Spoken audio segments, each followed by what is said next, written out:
para el equipo, pero ya podemos competir. Bueno, hoy teníamos de título algo así como el tema de la profecía, sí, porque puse el título y no me acuerdo, todo un éxito, el tema de la profecía y el tema de Israel y los Emiratos Árabes. Ah, Manolo es Emanuel, bien. Hola Tania, ¿cómo te va? Bueno, este título, esto es muy especial, esta es la semana no de la golosina, no de la pizza a la empanada, ¿sí? Sino es la semana de la profecía, que parece una palabra olvidada y quedada en el tiempo, pero la profecía es algo muy presente en el judaísmo, es algo vigente siempre, si no es, no nos estamos remitiendo a épocas bíblicas o a momentos antiguos, sino que la profecía es algo vigente. Y también les quiero hablar mucho, como estamos hablando en las últimas clases, de la situación en el mundo, las cosas que están pasando increíbles, de que empezamos a estudiar allá a finales de marzo, principio de abril,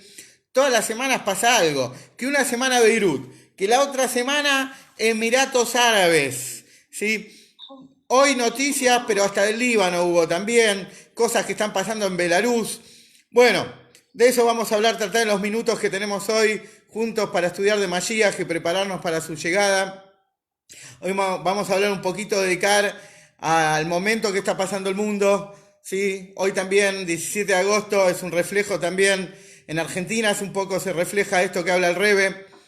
Hoy cuando me levanté tempranito a la mañana, prendo el teléfono y riego las plantas, decía una cantante. Entonces, lo primero que me entran son los mensajes de la tierra de Israel. Cuando yo me levanto, en Israel ya están al mediodía más o menos, hay 6 horas de diferencia. Entonces, ya me llegaban mensajes de colegas y amigos y especialistas en temas de seguridad y de Mashiach, citando una sijá del Rebe de Parshat Toldot del año 5750, 1989.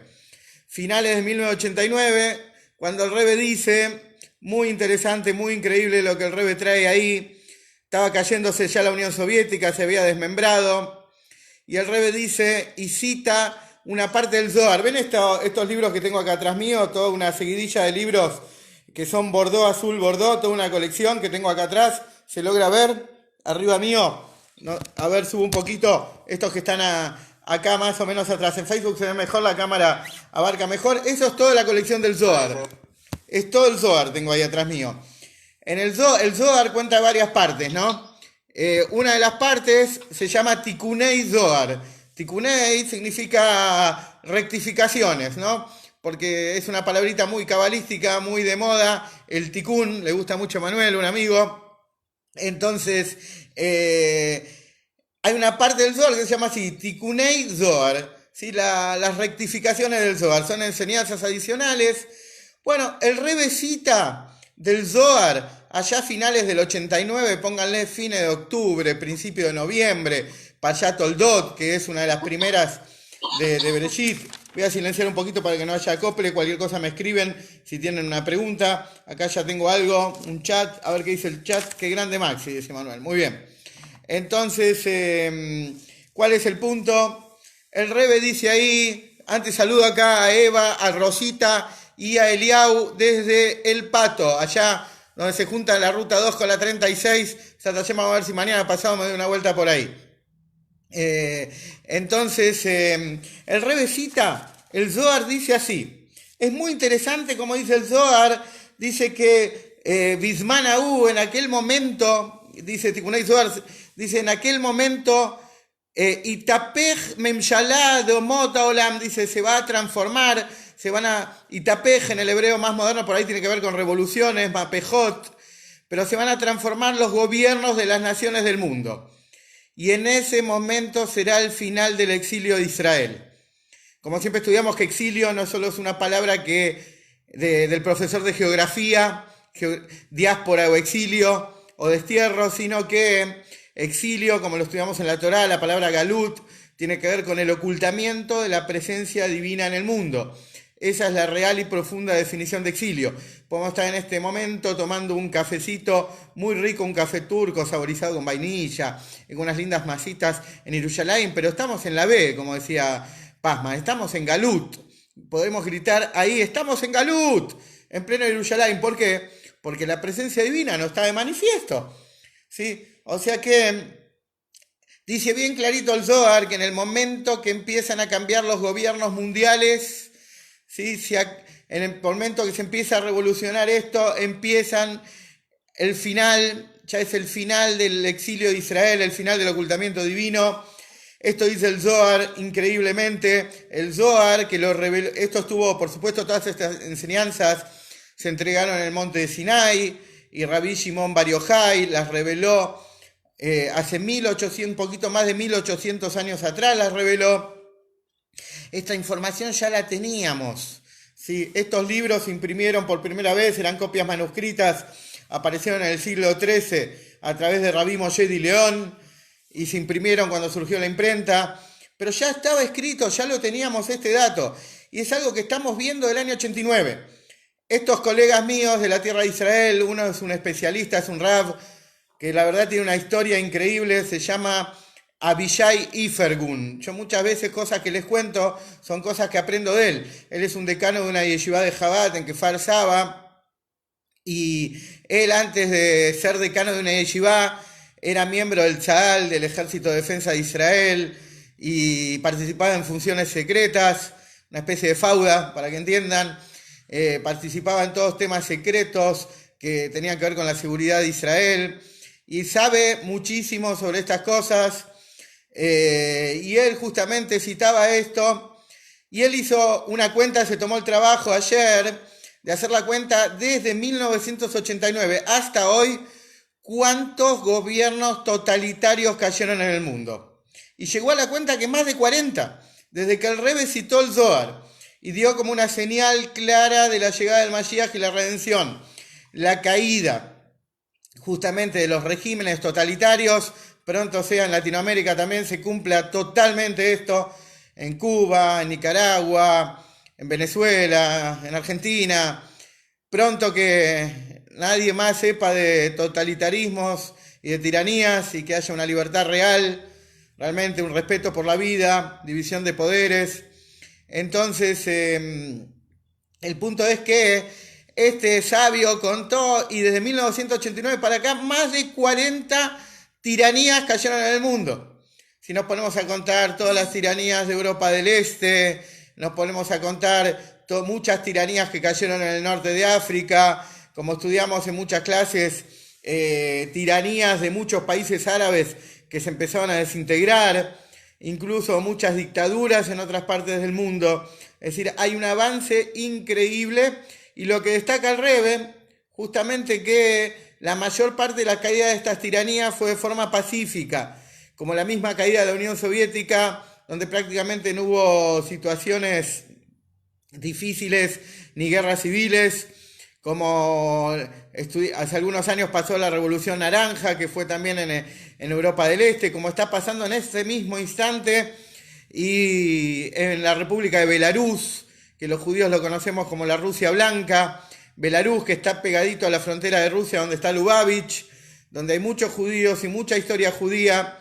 Muchas de las ciudades famosas de los rebes hoy están en el territorio de la República de Belarus, es decir, lugares que tienen una historia criminal realmente, que lugares donde estaban ucranianos, cosacos, rusos blancos, lugares realmente donde siempre se sembró el terror, y son lugares donde la gente empezó a cambiar. Y esto trae a colación un poco lo que estudiamos una vez, cuando estudiamos las leyes de Mashiach, como Maimónides dice claramente y define al final del capítulo número 12 de Leyes de Reyes, que se refiere a Mashiach, que va a llegar un momento que la humanidad va a abrir los ojos, todos se van a dar cuenta de la herencia falsa que recibieron de sus padres, no solo en el aspecto de la creencia y la religión, sino que también las personas van a empezar a abrir los ojos en todo sentido, como el Rebbe lo habló en enero de 1992, cuando fue el primer acuerdo de desarme nuclear, que sigue vigente hasta estos días, y cada tantos años se vuelve a firmar y se siguen desactivando ojivas nucleares. El Rebbe dice que hay un cambio en la mentalidad de la humanidad, es decir, que los jóvenes, la gente, la sociedad está buscando otra cosa por primera vez en la historia, y esto no es porque el ser humano haya evolucionado,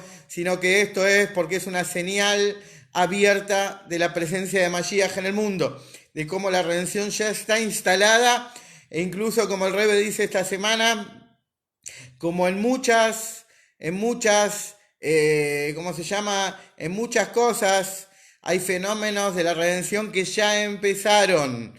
Es decir, si la redención fuera una máquina, hay varias perillas que ya se pusieron en on, ya se activaron. Hay muchas luces que ya están en verde, que demuestran funcionamiento. Esto el Rebbe lo dice mucho esta semana en Shoftim. Entonces, un poco yendo a uno de los temas fundamentales de hoy, que alguna vez lo hablamos, pero hoy lo vamos a ver en profundidad. El Rebbe, allá por agosto de 1991, en esta parshá, Shoftim, justamente, esta es la famosa parshá que todo el mundo declara, justicia, justicia perseguirás, se estudió ayer, justamente la parshá que habla de la justicia como fundamento de la sociedad, cómo es necesario justamente la división de poderes, la aplicación de la justicia. Y en esta parshá justamente el Rebbe nos trae varias cuestiones relacionadas a la justicia, sobre el brazo ejecutor de la justicia, cómo va a ser la justicia en el futuro, cómo son las profecías del futuro en cuanto a la justicia, la evolución de la humanidad, como estudiamos con los amigos a la mañana, sobre la diferencia, cómo en esta parshá la Torá dice, habla de jueces y policías, mientras que los versículos de Yeshayahu, que hablan a futuro, e incluso en nuestras plegarias diarias 3 veces al día, no hablamos de jueces y policías, sino de jueces y consejeros. Justamente el ser humano está ya en un, vamos a decir, en un proceso de evolución donde justamente el cambio de pensamiento va a llevar, junto a la llegada del Mashiach, a que no haya necesidad de represión. Es decir, las personas van a entender por sí mismas cuál es el objetivo de la vida, a qué se deben, y por eso nosotros en las plegarias parafraseamos el versículo de Yeshayahu, que no habla de jueces y policías, sino de jueces y consejeros. Pero fundamentalmente el Rebbe esta semana se dedica a enseñarnos el tema de la profecía. Cuando hablamos de profecía, uno piensa a veces y se va la idea de que esto es algo antiguo, que no tiene nada que ver con ahora. Profeta es lo que está en el Tanaj, esos eran los profetas. Ahora no hay de eso. No, ¿dónde vemos eso ahora? Bueno, parte de nuestra asimilación, parte de este largo viaje del exilio de 1952 años y prácticamente 18 días que llevamos de exilio, perdimos algunas cosas en el camino, inclusive la gente observante olvidó algunas cosas en el camino. Una cuestión fundamental que se olvidó en este largo camino del exilio es que la profecía no se cortó nunca en el pueblo judío. ¿Sí? Los mensajes divinos, como está escrito, ¿no? Que es la profecía, la palabra profecía en hebreo se dice nebuá. Nebuá viene de la palabra nib sefataim, expresión de labios, la pronunciación de los labios.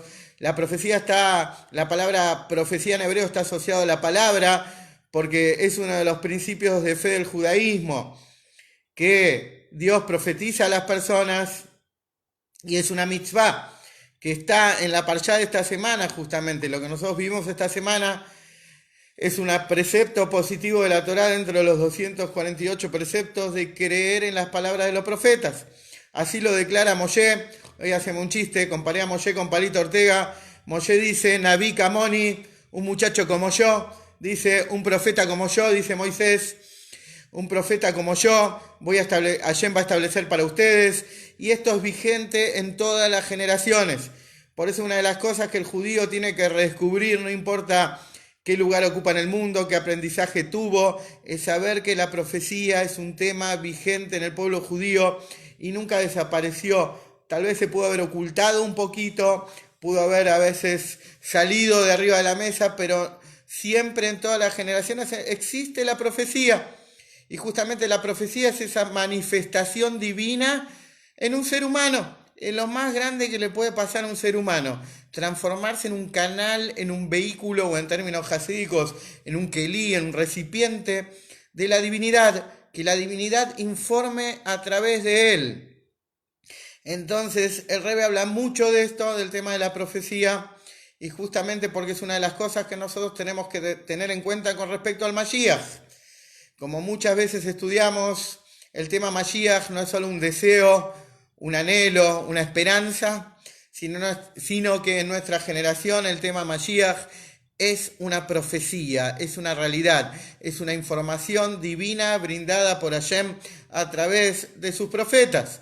O sea que la noticia de la redención, la noticia de la llegada del Mashiach tiene una solidez legal desde el judaísmo, tiene una base totalmente sólida, al ser que es una profecía. Esto no es solo un deseo o una oportunidad, sino que es una realidad concreta, transmitida por los profetas de la generación. Por eso el Rebbe se encarga esta semana de enseñarnos muchísimo sobre el tema profecía. Y nosotros a veces, para hablar de profecía, así como se acuerdan cuando estábamos hablando de Bilam, que era el profeta que había sido contratado, el profeta de las naciones, para maldecir a Israel, y al final justamente todo lo que habla de Mashiach en la Torá está en la Parshat Balak, que es justamente un profeta no judío. Bueno, Bilam, una de las declaraciones que hizo Bilam, que Bilam se la pasó hablando del primer Mashiach, el rey David, y del último eslabón de la dinastía, que es por supuesto el Mashiach que esperamos. Bilam también habló de la profecía. Cuando Bilam fue contratado era el año hebreo 2488. Para que se ubiquen, es el menos 1272 del calendario civil y comercial. En el año menos 1272, Bilam dijo y profetizó un versículo que el Rebbe lo explica ya en las primeras enseñanzas cuando asumió como Rebbe, un versículo que dice Kaet, et en hebreo es momento, Kaet azot, en un tiempo como este volverá la profecía.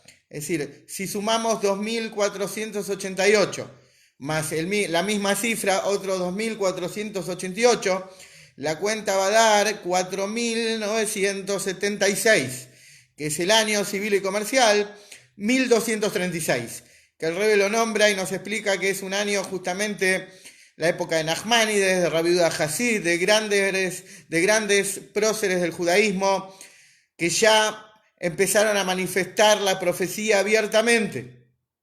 Y el retorno abierto de la profecía, como explica Maimónides, es una de las señales más luminosas de la inmediatez de la redención.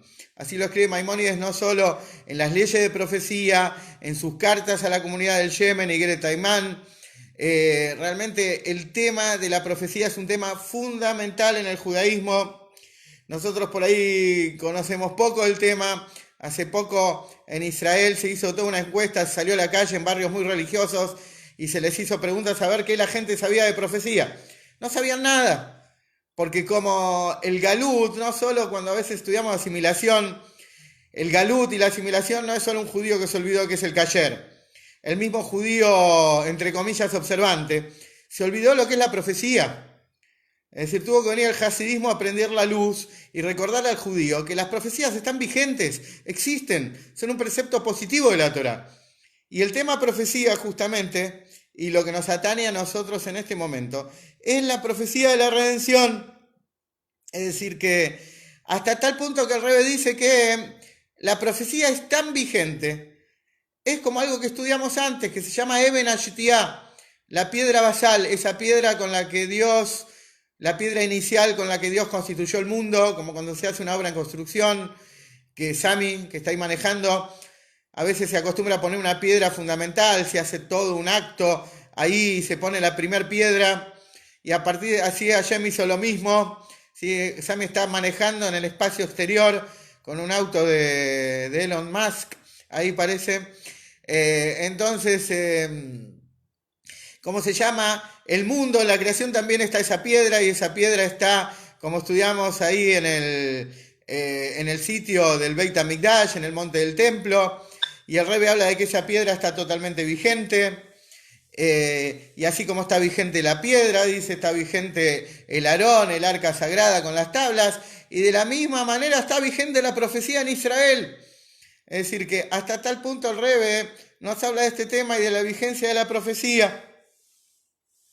Entonces, una de las cosas que les contaba antes, rebobinando sobre el tema de Emiratos Árabes, ¿sí? y todas estas cuestiones. Justamente lo que trae la profecía de la redención. La profecía de redención trae de que las naciones van a tener una reconversión, que muchas personas van a cambiar en el mundo, y más allá de que uno puede hacer un análisis político, un análisis real, y uno puede ver cierta hipocresía, porque sin entrar en el tema que Trump necesita presentar un acuerdo de paz para ganar las elecciones, Netanyahu necesita presentar un acuerdo de paz para no ir preso, Emiratos Árabes necesita un acuerdo de paz porque tiene enfrente del otro lado del océano a Irán, que es una potencia hegemónica en la región, etcétera. Más allá del análisis político, global y militar que podemos hacer, de todas maneras, lo importante acá es que antes prevalecía el odio, antes prevalecía el suicidio colectivo, y hoy hay naciones que imponen la verdad. Hoy hay videos por todos lados circulando de árabes, ¿sí?, de los distintos emiratos, de Bahrein o Bahrein, como se diga, de Omán, de Arabia Saudita. Hoy salieron del Líbano a hablar también que quieren un tratado de paz con Israel. Hay países también de África del Norte que están en eso. Y más allá de las circunstancias terrenales o políticas que pueden llevar a esos países, ¿sí?, a la búsqueda de tratado de paz con Israel, hay una realidad de fondo que es la proximidad de Mashiach, justamente el reconocimiento a la grandeza de Israel, el reconocimiento que la verdad está con Israel. Hace tiempo que esto sucede, nosotros ya sabíamos y no lo podíamos decir. Jabat hace muchos años que está en Dubái y no se podía dar la identidad del Sheliach, del emisario de Jabat ahí, ni del contacto, porque lo poníamos en peligro.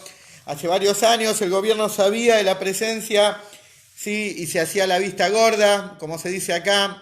Pero el Sheliach ya hace varios años que está trabajando ahí, el emisario de Jabat en Dubái. Y Baruch Hashem, más allá, les repito, de los enfoques terrenales y políticos, estos cambios que están sucediendo en los países son parte de la refinación de la existencia, como estudiamos en el hasidismo, que hay dos grandes refinaciones, depuraciones de la existencia. Una se llama la depuración de Sav, solo que hay construido una tesis que tiene que ver con Trump, que alguna vez tenemos que estudiar esta cuestión de Trump, sí, que es la refinación de Sav y esta cercanía de Trump a Israel. Hay muchos indicios sobre Trump y todo lo que la Torah habla sobre la refinación de Edom. Edom es esta descendencia, este mundo occidental y cristiano, como se lo llama, Roma de la actualidad. Como también los libros hablan del Birur de Ismael, la refinación de Ismael, que tiene que ver con los árabes, y que eso es un fenómeno que estamos viendo hoy en día. Realmente ya estudiamos mucho sobre el eje del mal, todavía nos queda alguna vez estudiar sobre Irán e Irak, sobre todo el eje persa, cómo realmente estos países están temiendo justamente este desarrollo hegemónico de Irán, cómo Irán y Arabia Saudita están combatiendo en silencio en el Yemen, apoyando cada uno a su facción terrorista. Pero fundamentalmente hoy también llegó otra noticia. Uno de los financistas del terrorismo más grande del mundo es Qatar, sí, que con dinero compró todo, hasta un mundial de fútbol que se está por hacer. Hoy Qatar también está en conversaciones con Israel, y justamente uno tiene, realmente esto era inimaginable hace años, y más allá que esto nos los venden, esta noticia, los políticos o los medios de prensa, cualquiera que es judío y tiene un poquito de fe está viendo de que están pasando cosas extrañas. Como vimos el otro día y charlamos con amigos, si uno rememora la historia y solo piensa un poquito y hace el esfuerzo que hablamos siempre de abrir los ojos, díganme en los últimos siglos, en esta historia trágica del pueblo judío, como empieza el Rebbe anterior escribiendo el Sefer HaZichronot, el libro que se llama Memorias. En los primeros renglones dice que Europa está toda regada con sangre judía. Esto era la historia de la diáspora. Crímenes, cruzadas, inquisiciones, persecuciones, matanzas. Fíjense y pensemos juntos en la historia cuando algunos de nuestros enemigos, de los que nos querían acabar, se les explotaban cientos de toneladas de nitrato de amonio y de armamentos. Alguna vez explotó una iglesia inquisidora, alguna vez explotó un campo de concentración en la Segunda Guerra, alguna vez explotó algo o desapareció el mapa un comunista soviético que nos perseguía. ¿Alguna vez sucedió que un pueblo se salvó en las cruzadas? Por ahí hubo milagros puntuales y mínimos, pero nunca en la historia pasaron cosas masivas en el exilio, donde Dios aparece y protege al pueblo de Israel abiertamente en la magnitud que estamos viendo hoy en día. Nada más tenemos que mirar para atrás y ver que no nos salvábamos nunca. Más allá que el pueblo de Israel es eterno y hay continuidad y es un milagro. Pero ver lo que pasó en Beirut, no lo vimos hace siglos que no se ve un episodio así de salvación de esa magnitud.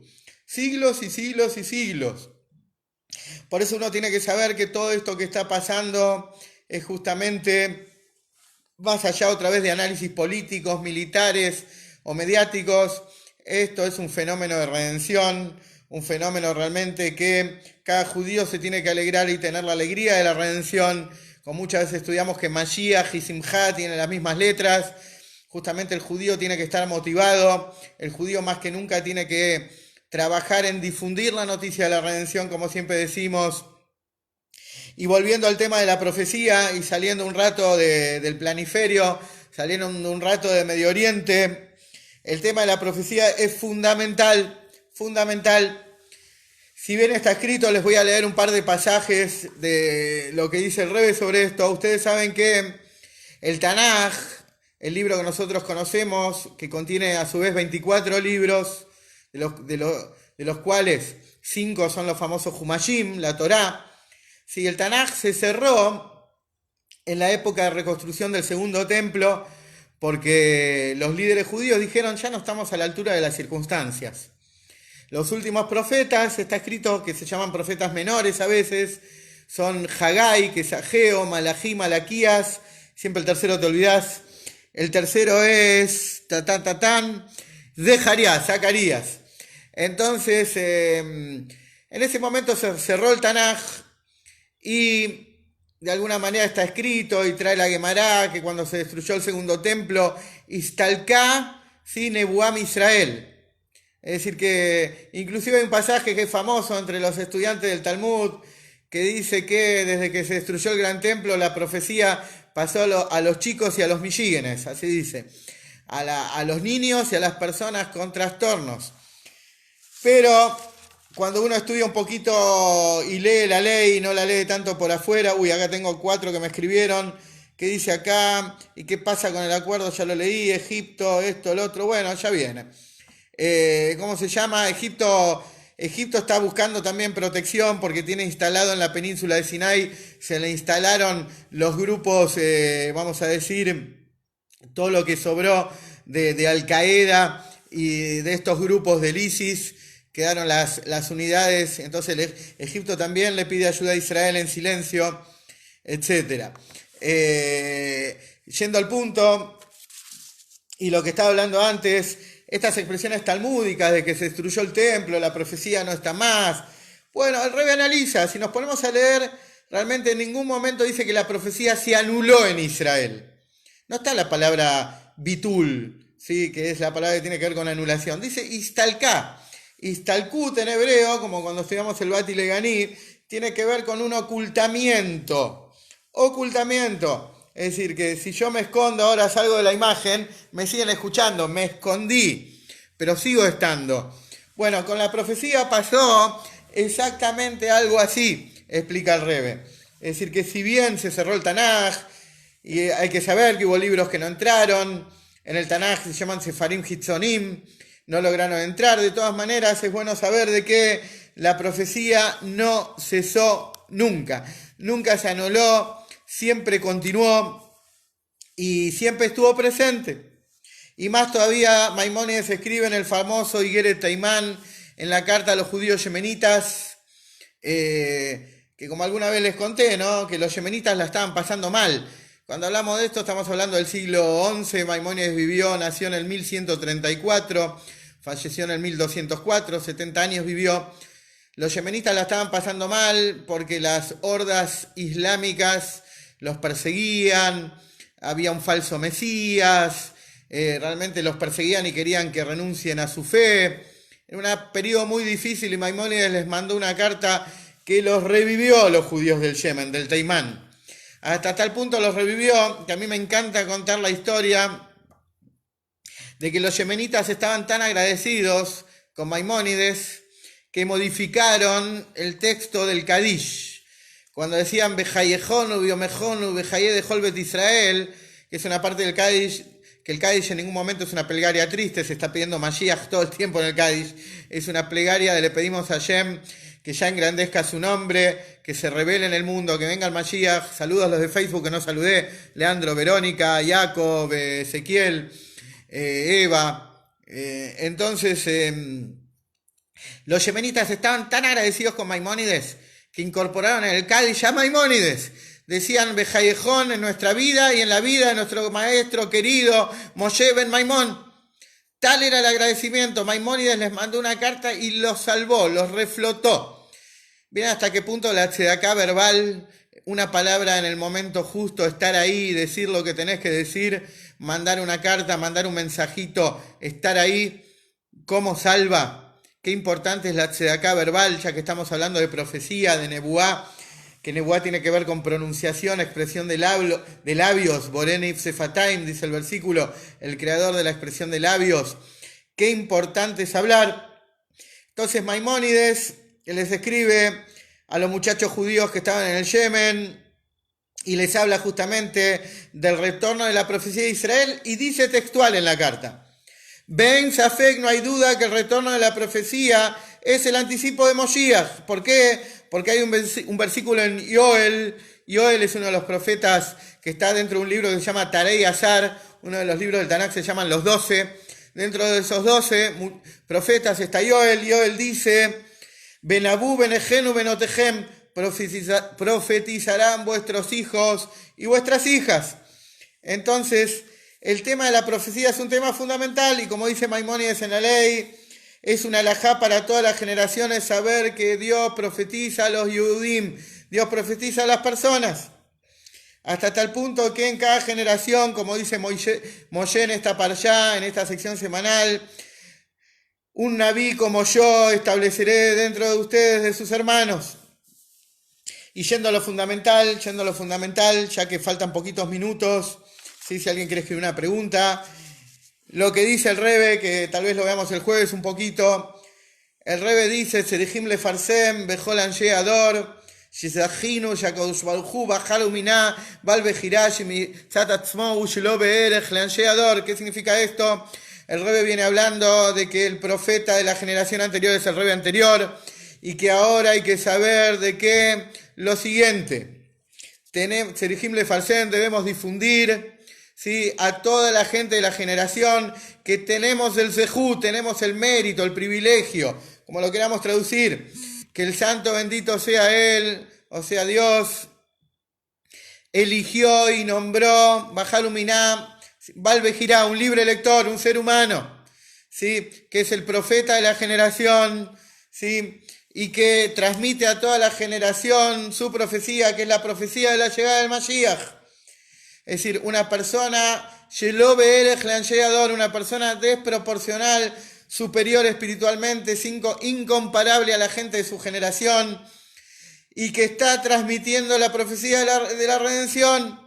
O sea que el Rebe está hablando en primera persona y está diciendo, este mismo Rebe, como les contaba la mañana a los amigos, este mismo Rebe que antes de cada situación en Israel, antes de la guerra del 67, de los 6 días, del 73, de la invasión al Líbano, de la guerra del Golfo, anticipó siempre todo, dijo lo que iba a pasar, siempre de antemano. Pueden ver los recortes de los diarios, un día los podemos mostrar. Es decir, este mismo Rebe que le dice a Israel, que Israel es el lugar más seguro de la tierra, y como estudiamos el otro día, humilde, llegó el tiempo de vuestra redención.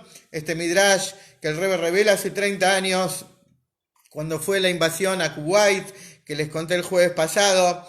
Entonces tenemos profecía. Es decir, no solo que hay profecía, tenemos profeta, y el profeta nos está mandando el mejor WhatsApp, está haciendo el mejor posteo que puede haber, el anuncio de la redención. Es decir, y esto, como les decía al principio, le da una solidez, porque esto no es un sabio de alguna generación que dijo, bueno, si hacemos fuerza, Mashiach viene, es un momento propicio. No. esto no existió nunca, un anuncio profético sobre Mashiach. Sí existieron buenos deseos, bendiciones, intentos, como vemos en muchos sabios a lo largo de las generaciones, pero nunca en la historia existió una profecía, un anuncio de Mashiach. Siempre estuvimos esperando, siempre yo creo con fe completa, la llegada del Mashiach, cada día lo espero y a pesar que se demoro, le hago el aguante, dice Maimónides en el principio de fe. De todas maneras, nunca existió una declaración de un líder del pueblo judío de esta magnitud. Y no solo esta declaración, sino muchísimas más, pero lo que hoy nos tenemos que concentrar justamente es en el anuncio de la redención y cómo la redención es anunciada de forma profética, explicado ampliamente qué significa profecía, realmente cómo la profecía no cesó nunca en el pueblo de Israel y cómo nosotros es una mitzvah positiva de la Torá, así como poner una mezuzá, ponerte un tefilín, comer kasher, es una mitzvah cuando vos lees, escuchás del profeta. Y la mitzvah es lishmoa, escuchar, obedecer y entender lo que el profeta te dice. Acá me pregunta Verónica, cuando venga el Mashiach, ¿qué pasa con las tribus? Vuelven, Verónica. Y el tema de las tribus es un tema para una clase entera. Pero vuelven, va a ser lo más fenómeno. Vamos a ver dónde están las 10 tribus, que es uno de los enigmas del judaísmo. Hay mucha información sobre las tribus, testimonios también en algunas generaciones sobre las tribus. Pero el punto es que hoy, me queda menos de un minuto, nos tenemos que concentrar en este tema. Cuando vos escuchás las palabras del Rebbe que te dice que el Mashiach viene, estás cumpliendo un precepto positivo de la Torá. Y por supuesto, cuando escuchás que el Mashiach viene, tenés que actuar en consecuencia. Como cuando te pasa algo lindo que le querés contar a todo el mundo, compartirlo. ¿Sí? Entonces, nuestro deber es compartir la noticia de la redención. No es solo creer y escuchar, sino vivirlo. Así que bueno, Besat Hashem, que sea bendición para todos, que estemos sanos, con salud, ya con la Geule, que nos encontremos todos y realmente ya vivamos la redención a todo ritmo, con toda la fuerza, con toda la alegría.